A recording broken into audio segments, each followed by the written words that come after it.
Hi, everybody. My name is David Rothstein. I'm a wedding band leader here in Chicago with our music company, David Rothstein Music. And today we're going to be talking about some of the updates that are going on, some of the new things that have come up recently from the city of Chicago, that all the vendors in the Chicagoland area and certainly throughout Illinois are trying to desperately figure out how to interpret this, what it means for them, what it means for their clients, what it means for the size of the events.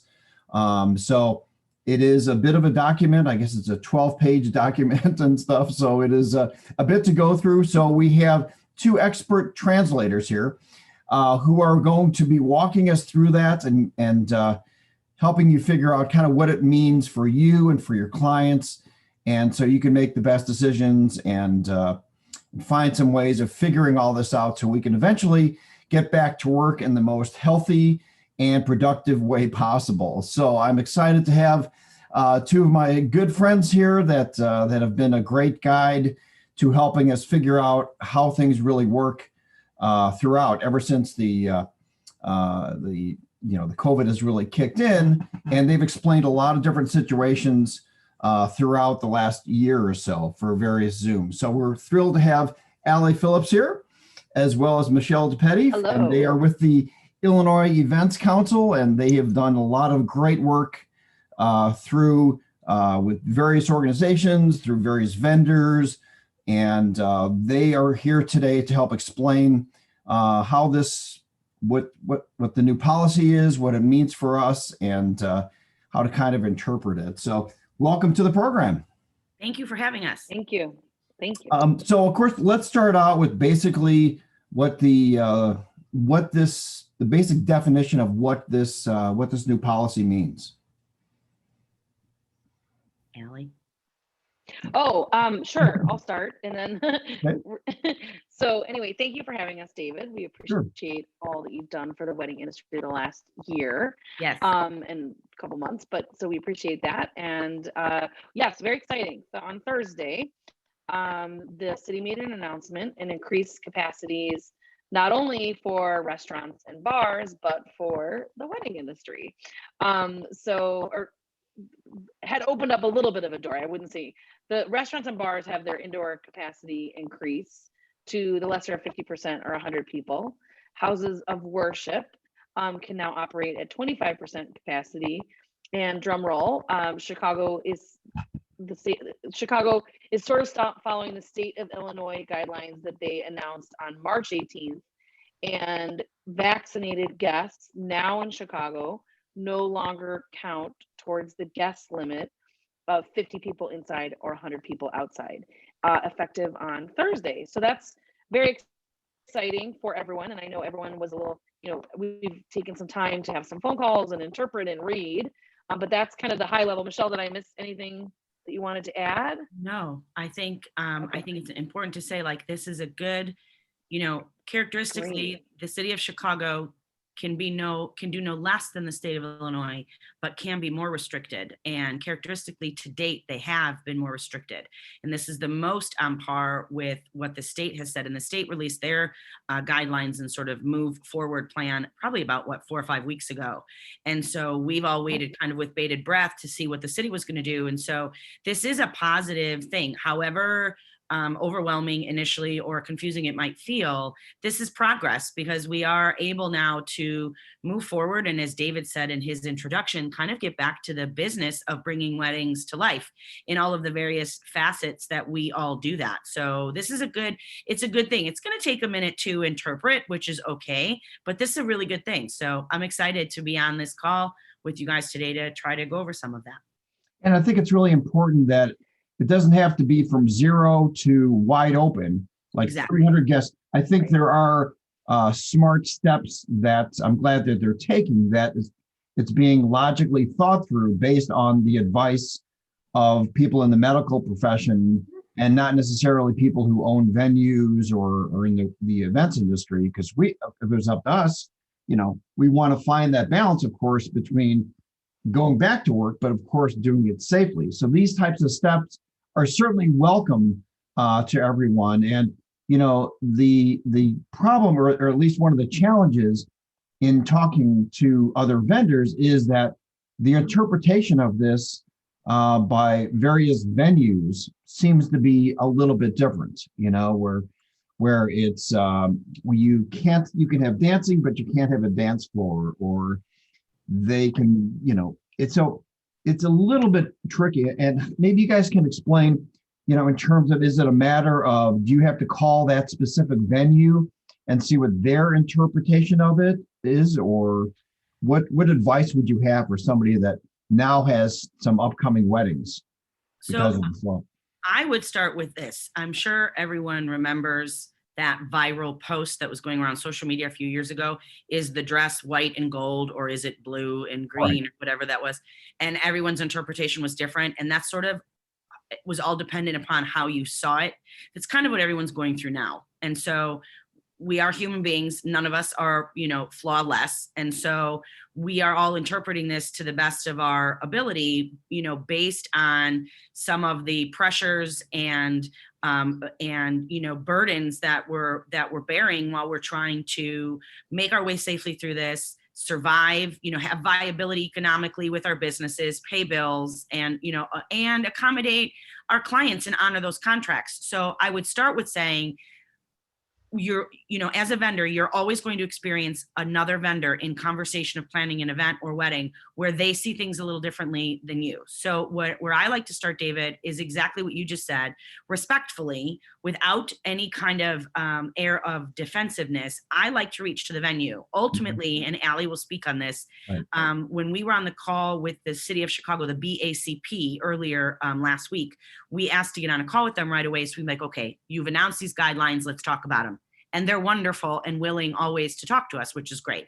And one of the very first things that, that came up was they want us to be working, right? They want us to start moving forward, and that we need to do that safely. And that he or she who holds the licenses is ultimately who is responsible for the watching and monitoring and ultimately regulating of these guidelines. And what does that mean? So for example, with myself personally as a restaurateur, when I'm at Gene and Giorgetti, I am part of the family that owns the restaurant. So it is my job as the owner, who holds the permit and licensing and all of the things, liquor permit, everything, business permit. It's my job to make sure the restaurant is compliant. If the BACP were to come in and find us out of compliance, I would get the ticket as the business holder, right? I would be the one suffering the consequence for that. So it's very important, I think, to reach out and establish rapport, not necessarily some kind of like, what are you doing? And I need this, but like a respectful rapport with the venue. Venues and caterers, live entertainers are going through a lot.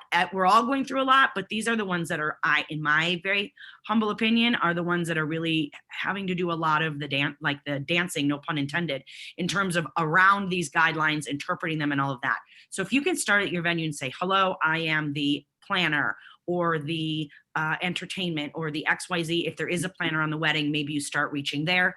As a planner, I like to start with the venue and say, hi, we are so happy to be working with you on this wedding. Would you mind sending me in writing your plan, how you are planning on adapting these guidelines to fit your space?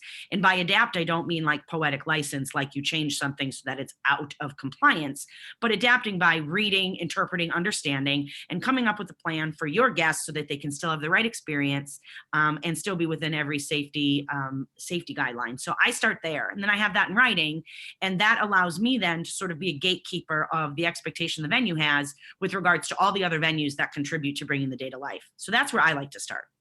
Yeah, and that's a really good point. And we actually have right after the announcement came out Friday morning, my May 16th of this year, client called all excited, and he's all ready to go, and everything's 100% back on. Yeah. And I was sharing in his excitement, certainly, but I also said, what does that exactly mean? Because he kind of gave me the overall thing. So after today, this afternoon, I'm going to be calling the Ritz-Carlton to kind of see, what that exactly means in terms of, will the band have a separate stage? Will they be set aside from the guests? And it's also a little bit tricky, and they say, it's 50 guests. and let's say you have 150 people, so you have 100 people that are fully vaccinated, Mhm. and then you have another 50 that say, or maybe they have one shot or they're not vaccinated at all. Mhm. So it's a little bit tricky for me to kind of understand how that, those dynamics work. Are they set in a separate area? They're all kind of intermixing, the bathrooms and cocktail hour and stuff like that. So it's, you know what I mean? It's on paper, it makes perfect sense, but I'm thinking in the Yes. reality of what that means, it's a little bit Well, tricky to understand. I think a little bit that's kind of the overall um, that's kind of the overall of what's happening in life in general as these vaccines Right. now continue to really disseminate into society, and we work towards the ultimate idea of my understanding, which is, herd immunity. You're out when you're running errands, going to the grocery store, sitting in a restaurant, going to a wedding, potentially going to Wrigley, whatever the case may be. As you're getting back to living your life, there are going to be many people who are vaccinated, some who may have only one, some who are not there yet, some who for health reasons or other reasons which are their own, are choosing not to be vaccinated. So that's kind of a little bit of what's going on just in general, I think, everywhere. And so the city and state and government in general, I think throughout the world, is kind of looking at that and saying, okay, there are certain percentages with regards to like benchmarks that they want to hit that makes for a safer environment for everybody, assuming Right. not everybody will get vaccinated at the same time, or at all, considering that there are some people with health restrictions that might keep them from being able to make that choice. And it is still a personal choice. There are maybe people that just don't feel right doing that. So I tend to look at it like the more people who can be vaccinated and are willing, the better it is in general, for me as a restaurateur, for my staff, as a wedding planner, for my fellow colleagues and my team coming into a wedding, and our guests. The more that starts to come into play, those numbers of non-vaccinated aren't necessarily as important as those who are. And I think that's an important thing to keep in mind. Yeah, that's true. This is a very interesting time now because it's a little precarious now that we do have the vaccine, but we're still not really like 100% through all of this. And I think it's a little tricky, like being on a diet and losing 10 pounds and having a deep dish pizza to celebrate. It's kind of Right. like people are going to go the opposite extreme. So I Yes. think to take these precautions, I think is really super helpful to be able to still be doing the same thing so you can celebrate. But of course, it's just the odds. If more and more people are vaccinated, more and more people daily are going to be able to do more and more things. So it's just a matter of time, really. Now, one question I had was about, and maybe Allie, you can help me with this, is the number of vendors.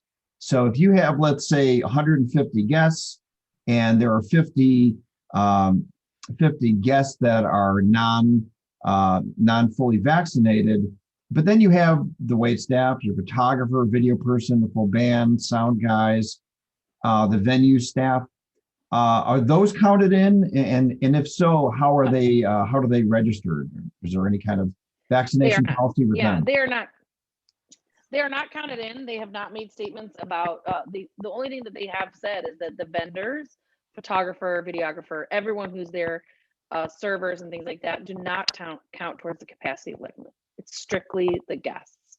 So if you have, whether you have 4 photographers or 6 photographers, they're roving, they're moving. They need to be masked, obviously when not eating or drinking. But any of these vendors do not count towards the capacity. It is strictly guests of the social event or wedding that count towards those numbers. And would the clients be asking or requesting that they be fully vaccinated, or is that just something that is they just hope they are? And is there any kind of requirement for by them? It's just they just not a requirement. No. Yeah, not a requirement. And remember, No. when you're talking about somebody, anything that's medical, it's personal. Yeah. And it's funny because like we've socially in the last 2 weeks, I've seen more. It's like mind blowing to me. Instead of people being like, "Hi, how are you?" They're like, I've been vaccinated. And you're like, oh, it's good. That's good. I don't Yeah. necessarily need you to share that with me, but I think for the sake of a wedding event, something that's produced that has logistical components, it Mhm. is good to know. And I think for the most part, most of the people that are a part of our industry are willing to, again, outside of any health issue, willing to be vaccinated and also share that they've been vaccinated, so clients feel more comfortable, so vendors feel more comfortable working with them, Right. and all of that, so I think I don't believe you can require, I don't believe you can force a question like that or make it a requirement.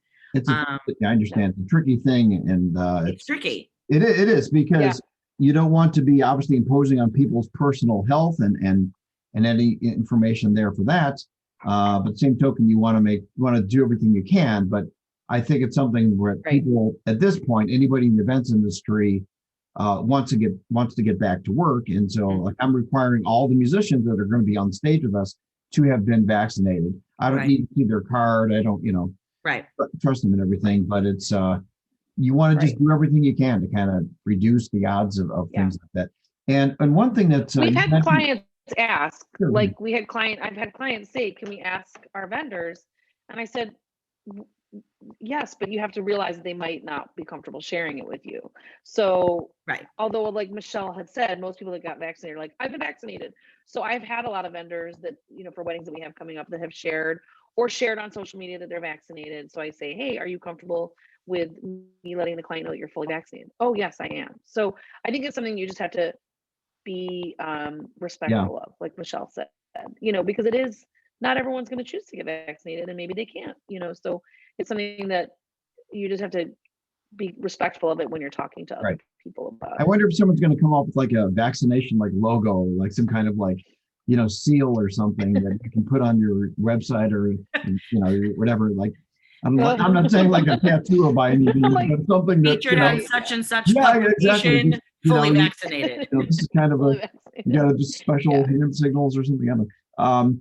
In terms of these various laws, like you talk about this laws from the states and then laws from the city, which one kind of takes over a president over another? Or does it depend on which law it is, or I mean, if you're playing, let's say, out in Elgin, which is of course part of the state of Illinois, but not necessarily part of city of Chicago, how do those rules kind of get distributed, or how do they say which one rules over another one?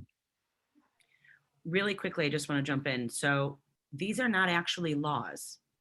They are guidelines. So both, they're guidelines. They're not laws. So, and that's important to keep in mind. These aren't laws per se. These are guidelines. They're public health and safety guidelines. And what they are is basically information. Okay, so for example, this is how you're able to have X amount of guests at a wedding, 50 or 50, whoever is vaccinated, right? If that's how that ends up working out. 6 feet of social distancing is still required. Masks are still required unless eating or drinking. You cannot have a dance floor, but again, this isn't a law, and the city and the state cannot restrict somebody's ability to dance. Freedom of expression and movement is a constitutional right, if I'm not mistaken. So how do you interpret that? What does that mean? So for example, for me, I don't use the word dance floor on a timeline or in a floor plan. When I speak with entertainment and my client and every relevant vendor, obviously a bride or groom is going to want to dance with, their respective parent if that's something they're able to do. There may be a first dance that may want to happen. Religious traditional dances like horas. These are things that can't not necessarily be restricted or prohibited because of the very nature of what they are. So when the city and the state say a dance floor can't happen, what they're saying is, if you allow for a free-for-all mentality of 250 people at a wedding to get up, throw their masks off, and sweat it out to some great, 20-minute set, that could be potentially dangerous to a lot of people. Even those who have been vaccinated are still at risk of contracting COVID and spreading it. So what they're trying to do is allow for events to come back to life and come back into our lives in a smart way. So if if you are creating a floor plan and there's an area that balances out for aesthetic purposes, the floor plan, it's just not necessarily a dance floor. If there's a band, for example, like yours, David, that can sometimes be many, many pieces, and that band feels comfortable with 6 to 10 feet from the stage, then you factor that in how you're, or excuse me, from that area, how you're doing your, your layout. And you take all of these things and you incorporate them into how an event normally runs, and then how it adjusts and calibrates to now run in this way. So I think that makes it, for me personally, it makes it easier to wrap my head around what I'm dealing with when I take out words like law or rule. These are guidelines. This is everything the city and state is telling you needs to happen in order for these events to be safe. And what they're saying is, they are requesting that we all do our diligence to follow them, because if one of us breaks the rules, right, or breaks the guidelines, then what would keep everybody from doing it? And then we're going to move backwards. So it's basically a combination of science, smarts, and a request of good faith. So taking this information and then incorporating it, folding it into the recipe that is ultimately the event, and how that layers in is really how you have to do it. And for me, when I look at it like that, I'm much less intimidated. Right. Yeah, I like the sense of more of like guidelines and it's, I mean, no one's going to arrest you for accidentally drinking poison or like, but it's you want to do what's going to give you the best results and somebody looking out for you. So I think that's good, because I think maybe that's the footloose clause in the in the guidelines, so that's I think that's a good way to interpret that. And I think just being reasonable, I think, is just kind of a very underrated part of this whole thing. We've made it this far, right, by wearing masks, and we're not asking people to, go through all kinds of crazy, unreasonable things. These are things you've been doing for the last year and a half. So, let's kind of just keep it going so we can all celebrate. And I think if we concentrate on what the end game of all this is, it's not about controlling people. It's about we want to, get back to work. We want to be able to do weddings. We want to go to the movies and, and go to ball games, complain about parking and just normal life. And there's nothing other than that.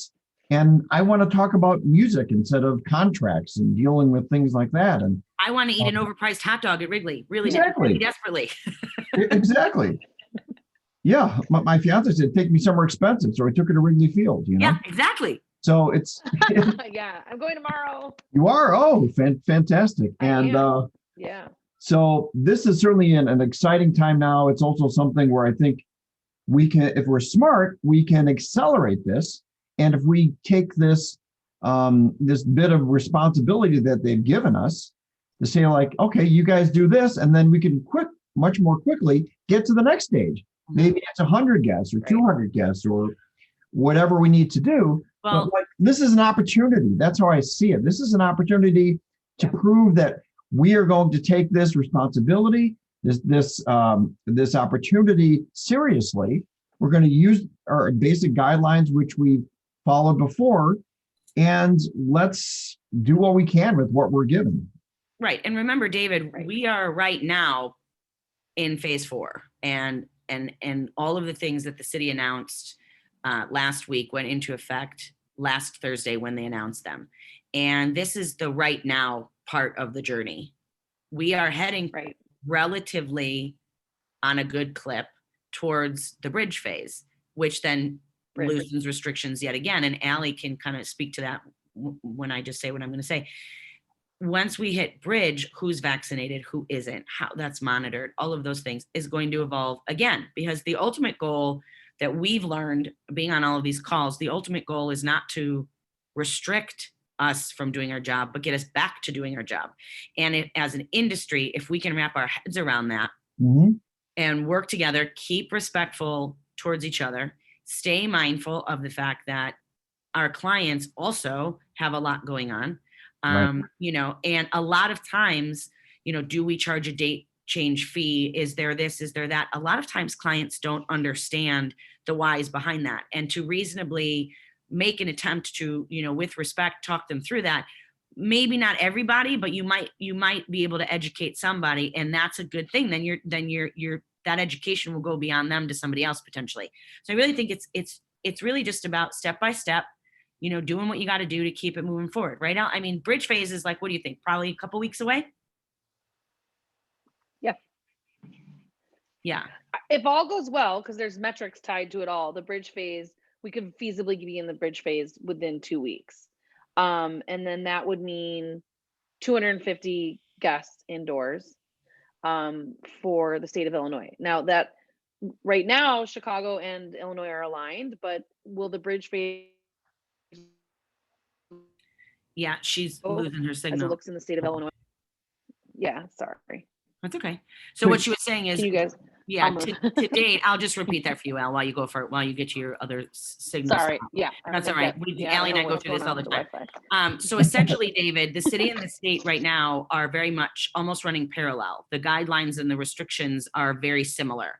When we move to bridge, the city still reserves the right to do no less than the state, but to be more restricted or have more guidelines. So while the state of Illinois will say when we reach bridge that will be 250 people inside, regardless of vaccinated. 250 will be the base number, just like 50 is now, for example. The city may say, okay, maybe we're at 150, or they might go right in line with the state and say we're going to stay at 250. It really just depends on the comfort level directly correlating with the metrics. If the metrics are all hitting the proper benchmarks and moving in the right direction, they're going to continue to move it forward. They have to. Yeah. For everybody's sake. Absolutely. And then the stage 5, that's the like Wisconsin kind of level where it's we're good to go and party like it's 2019, right? Yeah. Well, we still don't, even with the bridge phase, there's still going to be guidelines, 6 feet. There'll still be things that we need to be wary of. Right. But obviously being able to increase the guest count is amazing. And then, like you mentioned, talking to the venue is important to see if we do go to 250, does it work still with keeping 6 feet distance between tables? Social distance does determine a lot of that for sure. Yeah, it does determine a lot for sure. So, but it's like steps in the right direction. So we were pleased to see that the city was following Illinois' guideline that vaccinated guests wouldn't count towards the capacity. And David, even with regards to like phase 5, once we get there, and it is sort of that is like the ultimate humdinger where everyone wants to get to, right? There's still probably going to be masks. There's still going to be some guidelines and some protocol that they will advise that we follow because, no one has come out and said we are no longer in a global pandemic. We're still in a pandemic. And so the fact that we're able to move forward, as exasperating and frustrating and more work as it has brought for a lot of us in many different industries, we're still moving forward in a pandemic, which is pretty big. So, yeah. And I think I really liked what you were saying about, instead of kind of being upset because you can't do these big giant weddings, well, think about where you were a year ago today. Exactly. Starting from that perspective in terms of like what you're able to do now, as opposed to this is here and now we can't do this, but, so we have to really appreciate this opportunity and take it seriously. And if we do that, it's like when you're a little kid and you get your allowance, right? You get maybe like $5 for an allowance or something. And then all of a sudden, you're able to do some things and you do more chores and now you're up to $8 and now, and you keep working your way up. And I think if we collectively keep working together and I think communicating together, and I think, we're all going to be in a much better shape to be able to do full weddings, but we have to pay our dues now. So in the long run, we can get to the point where, maybe in the fall, we can really be through all this stuff, but it's going to take more work. This is not over, folks. Absolutely. And there's also stuff like, Wisconsin. And I had a bride call about 2 weeks ago. She was all excited and like the wedding's in Lake Geneva. And she said, we're not sure of the date and stuff this fall, but, if we get to that point and we choose you, would you follow the Illinois laws or the Wisconsin laws or the guidelines, I should say. So I said, well, I would probably, take the Illinois guidelines. But that's just me. And people, certainly do all kinds of weddings in Indiana and Wisconsin. So you have to decide for yourself as a company, as a vendor, what's comfortable for you. I've it's been difficult because we've turned down so many Indiana and Wisconsin weddings in 2020. Because I was looking out for the musicians and the staff and everything like that. As painful as it was financially, for me, it was, the right thing to do, but everybody has to do what's right for their business and what you need to do. But I'm hoping these guidelines will give us a little bit of a lifesaver or a rope where we can kind of like pull ourselves back to where we want to be. Well, and here's the thing. At the end of the day, remember many months ago, we got on a Zoom and we were talking about the importance of the industry surviving so that there's variety for clients to choose from. And that's never been more important than now, because as each individual business owner, creative, entrepreneur who's in this industry decides what is their personal threshold for their employees, for their colleagues, whatever the case may be, that's a personal choice that they're making. Right. And so with respect, they put that out into the universe, and there will be a client who has synergy with that or who does not.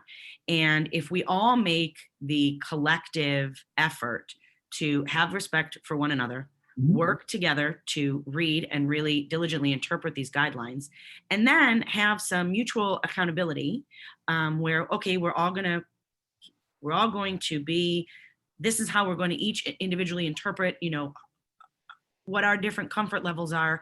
That's great. There may be an entertainer out there who is not uncomfortable with being in Lake Geneva and adapting to Wisconsin guidelines. And for you to turn that down is okay. For them to say yes is also okay.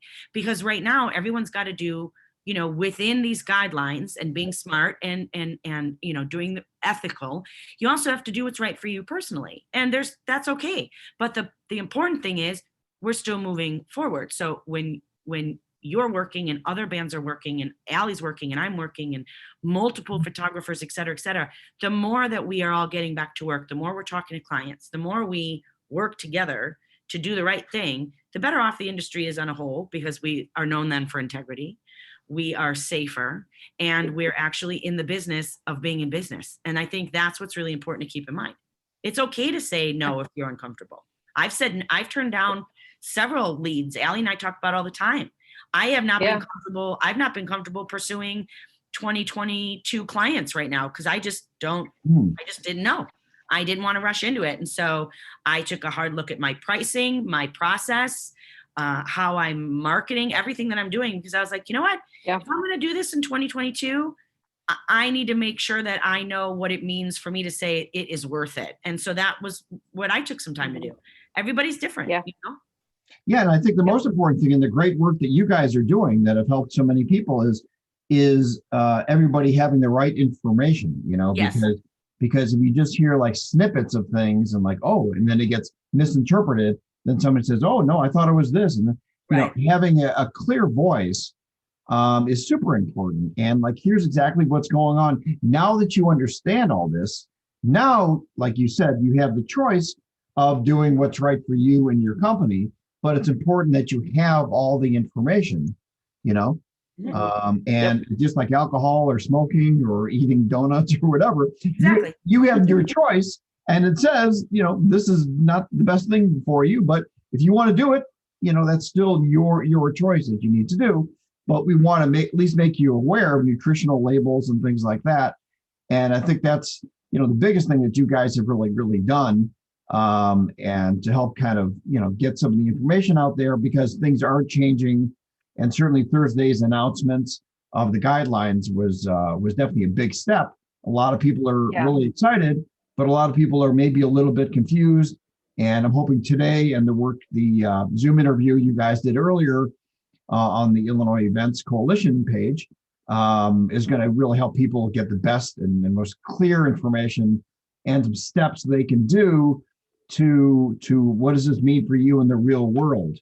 And I think, like you said, contacting the venues is important, being in communication with them as a team player. What can I do to help you? This is your house and I'm going to go by your rules, right? Yeah. So if you don't want me to move the pillows on your couch there, Michelle, I won't do that, and everyone's got to have their right. You don't want to disturb the beautiful horses there. And I tried to stage a little bit before I got on. beautiful. It looks great. You Like got a a mess. nice setup there. Yeah, it's I have this friend who constantly goes on Facebook Live in a different industry, and she's in her bathroom, and like the towel rack has like no towel. There's an empty hanger, and I'm like, do you not pay attention to what's going on back there? I'm just glad they didn't show up as a cat. Have you seen that one with the cat lawyer? Yes. Yeah, which was absolutely the most fantastic thing.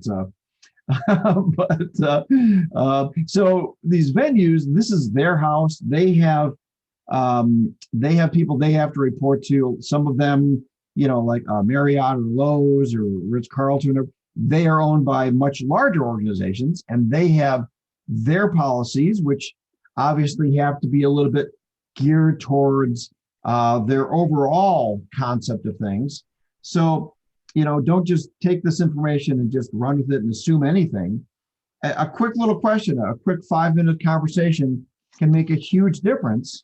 And also, I think, helping your people that you work with, the other vendors you work with, people on your own team, just tell them, here's what's going on, here's what the laws are and stuff.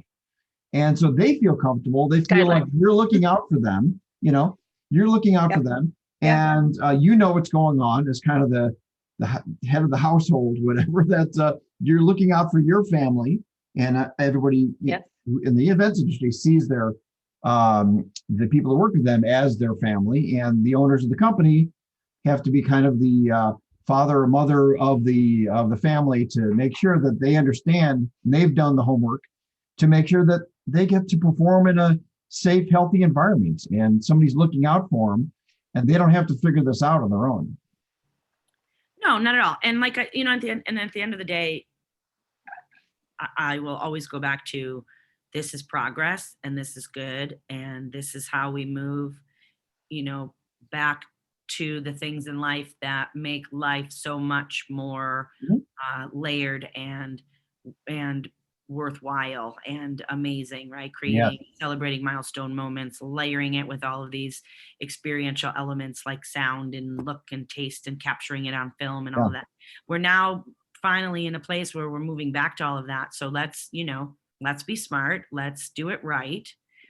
Let's work together. Let's respect each other and our clients. Right. Let's make sure our clients also respect us and the teams that, make up their wedding teams, and get on with it, Absolutely. Yeah. I think that's a pretty simple philosophy for everybody to kind of have, is like, I think we're going to appreciate all the silly things that we took for granted about weddings, and like, wow, we get to do this again. And like, it's like if you're on this crazy diet or something, or maybe you haven't traveled in a long time, and wow, being on a plane, like, how great is this? Instead of complaining about, like, the waiting to get on board, it's like, oh my God, I'll wait as long as I need to wait. Yeah. And I think weddings are going to be, for the fall and in 2022, are going to be like New Year's Eve weddings. Right. Where people are like, oh my God, let's go do this again, and just have a renewed spirit. And so I hope the vendors really, I know it's been a hell of a, you guys have been through a lot and everything, and everybody watching this certainly has. But this is a great time now. We can kind of be like a phoenix and kind of like, what, we've gone through all that, and we're going to come out stronger, and we are going to, what's going to bother us after this, right? What else you got? Parking spot. Okay, maybe the vendor meals weren't exactly, didn't include a cookie or something. Stop, everything's great, and I think perspective is key. Perspective is huge. And we're making progress. I'm super excited. And I want to thank you guys for all the work that you guys have been doing.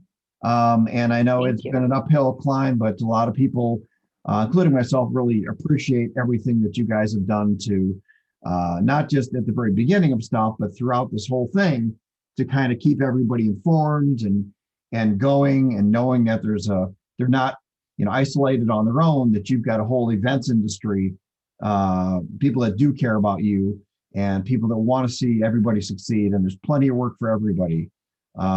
So let's all just stay happy and creative, and eventually we'll give each other big hugs and get back to some of those fun things that we love, why we started our businesses to begin with. Yeah, absolutely. Yeah. Fantastic. So if anybody has any additional questions, tell me a little bit more about ways they can connect with the Illinois Events Coalition. Allie, you're always good at that one, running everybody. Oh, well, make sure to visit our website. It's ileventscoalition.com. You can then also join as a supporter. You will then get added to our email blast lists, which are always great. We're really quick once the announcements are made to share with our everyone that's on our list where to go and where the links are to look at all the next new guidelines. As well as you could just email us. It's info@ileventscoalition.com. And we're on Facebook, we're on Hit us Instagram, up we're on all on, the yeah, social. we're on Facebook. Yeah. On all the social. So too, And- as well, they could send messages there. Fantastic. Well, you guys are not only amazing planners, great people, and it's so nice to have Thanks. people with such a Thanks, big heart David. that really care about all kinds of living things with 2 legs or 4 legs. It's what'd you think of the Derby? Did you get to watch that? Or? I am always, even in the part of the industry that I am in, it's always really important for me that the quality of life of the horse come first. And so ethics in racing and in sport horse in general is always something that is a conversation needs to be happening over and over again. Mhm. So I'm always one to have that conversation. Just remember, behind the parties and the mint juleps and all of that, these are animals literally running their hearts out because humans are asking them to, so that we can bet money on it, right? And it's the same thing in show jumping and their quality of life is so important. So I always like to preface with that. I love the pomp and circumstance and just kind of beautiful tradition that comes with Kentucky Derby. And I thought it was really cool that this year, the horse who won was literally, nobody thought he could win. Nobody wanted to spend money on him. He cost $1,000. Oh, And that's great. he proved a lot of people wrong as someone who, my horses are never, ever the most expensive in their competition. I am very rarely the most expensive in my own in life. So I always appreciate the underdog. So I was happy to see him win. It was cool. It was very cool. He's going to have a I think that's the perfect horse for all the stuff that we've dealt with, right? Yeah. All the stuff beaten up and all kinds of calls and email. And now they're coming out and this guy wins. Nobody expected him to. Yeah. And I think we're all going to do that too. We're all going to come out of all this, all this stuff, right? Yeah. And and we're going to come out and win. Do you guys have fancy hats to wear? Do you have a fancy derby hat? I had a little fascinator situation on. Me in my headwear, David. Yeah. I'm always thinking of something. So yeah. That's fantastic. Good. Well, thank you so much. And I'm looking forward to Thank you. celebrating with you guys and everybody watching this. Feel free to leave some comments here and reach out to Allie or to Michelle. And if you want to join our unplanned page, which is a Facebook page there that I have set up, or if you need any music, our fancy website is drsmusic.com. And if you're looking for great planners, we've got 2 of the best right here. Aw, Why don't you guys give your information there for that, if you for your planning stuff. Ellie? Oh, my company. Oh, yeah. Sorry. My company is. I'm like, wait, wedding? What? Engaging Events by Allie, and Allie spelled with a 1 L and an I.com. So that's how you'll find me. And I am Michelle Durpetti, as David mentioned earlier, and you can find me all over the place on social and on my website. What is my website? Oh, www.durpettievents.com. That's my website. Yeah. There you go. And if you need some unbelievable Italian food. Oh yeah, there's also a good suggestion there. Yeah, exactly. So yeah. So if you mention this room, I think you get a free pat on the back, right? Absolutely. High five. Okay. High five. Okay. That's Elbow bump. Hey, there you go. Okay. All right, guys. Thank you so much for watching, everybody. Thank you so much. Michelle and Allie, always a pleasure. And we are on our way, everybody. We are going to get through all this stuff. See you soon on the dance floor, right? Exactly. All right. Maybe don't stand so close to me. That'll be the first song. Exactly. You can open this. You can open with that. Yeah. We'll work on that. So, okay, guys. Thanks so much. Thanks, and David. we will talk to you guys soon. Thanks, Michelle. Bye, David. Bye. Toodaloo. Bye-bye.